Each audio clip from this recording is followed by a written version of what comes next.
Speaking of minyan, Rabbi Benchlouch, he was a chavruta with my father in Yeshivat Porat Yosef. Very, very, very big rabbi in Eretz Yisrael. And he writes over here, what is better? Let's say you're super involved in learning Torah, and you're a person that's To'ato Umanuto. What does that mean? That it's actually a whole conversation now in Israel. To'ato Umanuto, your profession is learning Torah. That's what you do. That's your bread and butter. You do that for breakfast, lunch, and dinner. That's your life. You study Torah all day and all night, and you're just fully engrossed in that. Now, for you, maybe you're in the middle of writing something, studying a discourse of some sort of halakha or something, and you're really engrossed in that, and it's hard for you to leave the learning, and you see that it's minyan now at the synagogue. It's going to take you time to travel, time to be there. You're going to lose time from your consistency of learning. Is it better for you to stay in your home, full of books, everything, and you're also learning? Pray over there where you learn. Or should you stop your learning Torah, which is the most important thing, and go pray in the Bet Knesset? Right? So what's better? So he brings back and forth a couple of things, but one very interesting thing that he brings. There's a Gemara in Masechet Brachot that says, Amar Abaye, Abaye used to say, Abaye was a huge Torah scholar, grew up as an orphan, became a huge Torah scholar, and he used to say, in the beginning I used to pray at home.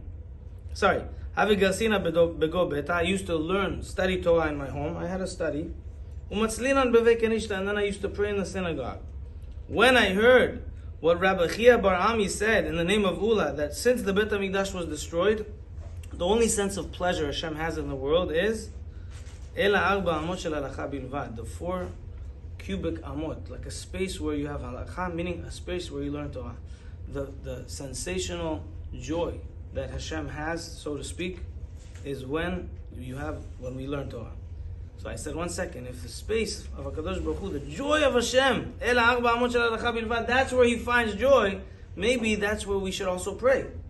So I'm stopping to pray in my study, even with a minyan, and I'm going I'm stopping to pray in a place that's only for prayer, and I'm going to pray in a place that they're learning Torah.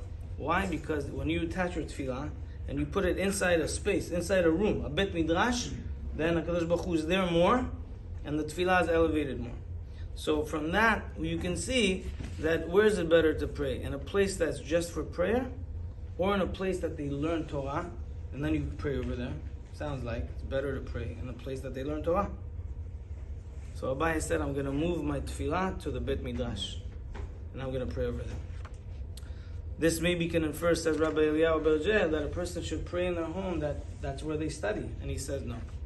Why? Because today, it's hard to, even a person that studies Torah all day, it's hard to really say that Torah Manuto, that they're like 24/7 non-stop learning Torah, because they go to the bank, they do their laundry, they go here, they go there, they pick up their kids from school. It's not like, the Tanaim, the Tanaic time phase that we had.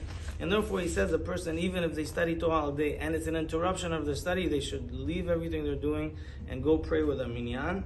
But this comes to allude, he says, unless it's like once in a while and things like that, then maybe they can pray at their home if it stops them from their learning. He says another big advantage of a person that learns Torah, to go pray with everybody else, when they come and pray with us, we're impacted by them.